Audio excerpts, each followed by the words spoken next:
The Indiana Fever's playoff picture just got a lot tougher. After a crucial loss to the Golden State Valkyries, the Fever have now slipped into the 8th seed in the playoff standings, dangerously close to the edge. This wasn't just another regular season defeat. It was a statement game, one that showed both the growing pains of a young Indiana team and the sharp execution of a Golden State squad determined to rise. For Fever fans, it was a sobering reminder that while this team has incredible talent and star power, the path to becoming a true playoff contender is never easy. Tonight, we'll break down exactly what went wrong, the playoff consequences, and why, despite the frustration, this could still be an important stepping stone in the Fever's journey to greatness. Stay tuned, because the road ahead is about to get very interesting. Heading into this game, the Indiana Fever were clinging to playoff positioning. With just a handful of games left, every possession, every rebound, and every defensive stop matters more than ever. Playoff basketball doesn't start in the postseason. It starts in games like this, where one win or loss can shift the entire bracket. The Golden State Valkyries came into this matchup knowing they had a chance to make noise, and they did just that. They played with urgency, intensity, and discipline, while the Fever looked inconsistent and rushed.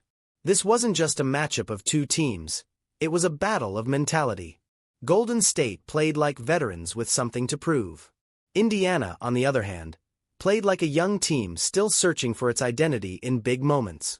And that difference is exactly what shaped the outcome and dropped Indiana into a dangerous playoff spot. From the very start, Golden State seized control of the game. They pressured the Fever's guards, trapping Caitlin Clark and forcing her to give up the ball earlier than she wanted.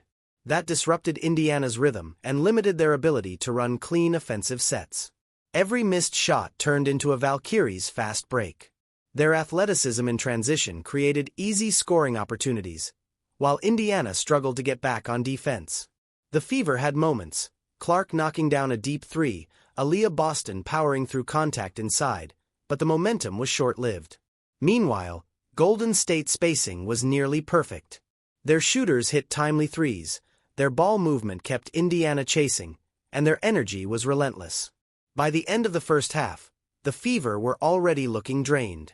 Instead of playing with confidence, they were playing catch-up, and against a locked-in Golden State team, that's a recipe for disaster. In the third quarter, Indiana tried to claw back, but every time they cut into the deficit, Golden State responded. The Valkyries' ability to control tempo was the biggest difference-maker. They didn't allow the Fever to dictate pace, and instead forced Indiana to play at their speed. Clark tried to spark momentum, drilling a couple of big shots and feeding Boston down low. But Golden State's defensive schemes were sharp, collapsing on Boston, switching on Clark, and rotating quickly to cover shooters. That defensive discipline frustrated the Fever and led to forced shots and missed opportunities. By the fourth quarter, Indiana looked tired and rushed. Turnovers piled up, missed defensive assignments gave Golden State easy buckets, and the crowd energy shifted completely toward the Valkyries. The Fever's late push was admirable, but it wasn't enough. Golden State had built too strong a foundation throughout the game to be shaken in the final minutes. This wasn't just a scoreboard loss, it was a lesson in execution. The Fever's turnover numbers were higher than they could afford, and their rebounding deficit hurt them on both ends. Golden State punished them for every mistake, converting Indiana's lapses into easy transition points. Caitlin Clark still showed flashes of brilliance, dropping dimes, hitting long-range shots, and keeping her composure despite constant defensive pressure. But when your star is facing double teams, the rest of the roster has to step up. Unfortunately, the Fever didn't get enough from their supporting cast. Aaliyah Boston fought hard in the paint, but Golden State's defensive rotations limited her touches. Beyond Clark and Boston, Indiana struggled to find consistent contributors. Meanwhile, the Valkyries had multiple players scoring in double figures, spreading the floor, and keeping the Fever defense stretched thin. The numbers tell the story. Golden State played like a cohesive, playoff-ready team. Indiana played like a talented squad still searching for balance. Falling to the 8th seed changes everything for the Indiana Fever. In playoff basketball, seeding is more than just a number. It determines matchups, momentum, and in many cases, survival. By slipping into that final spot, Indiana has put itself in line to face the top seed in the opening round. That means going head-to-head with the league's most dominant and consistent team right away, rather than easing in against an opponent closer to their level.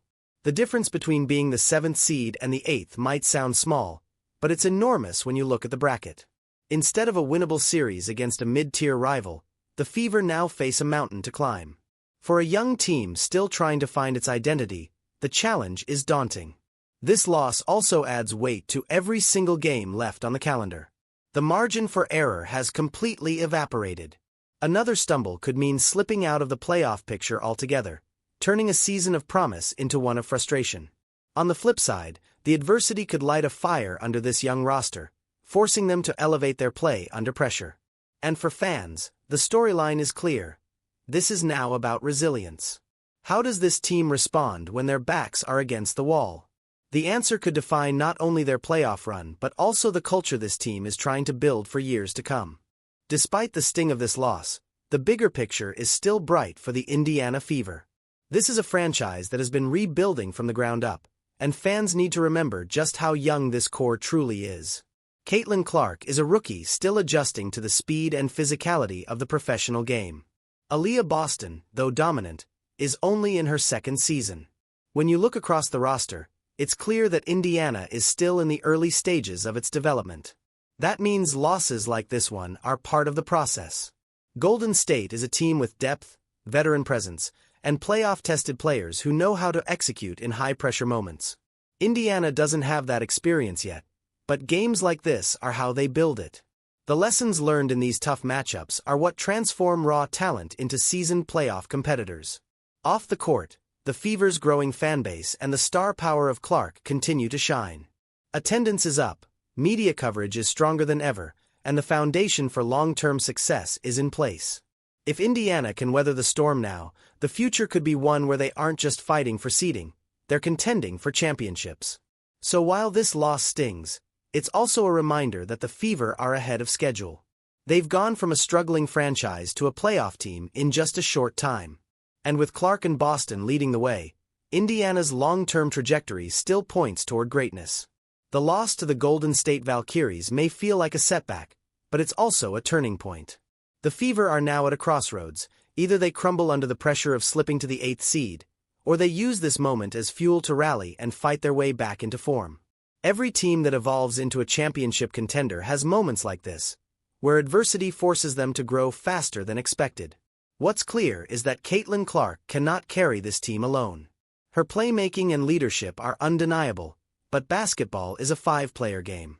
The supporting cast must rise to the occasion, whether that's knocking down open shots, defending with more discipline, or cutting down on turnovers that swing momentum. Aaliyah Boston needs more touches in the paint, and the guards need to capitalize on the spacing Clark creates. For fans, this season should still be seen as a step forward.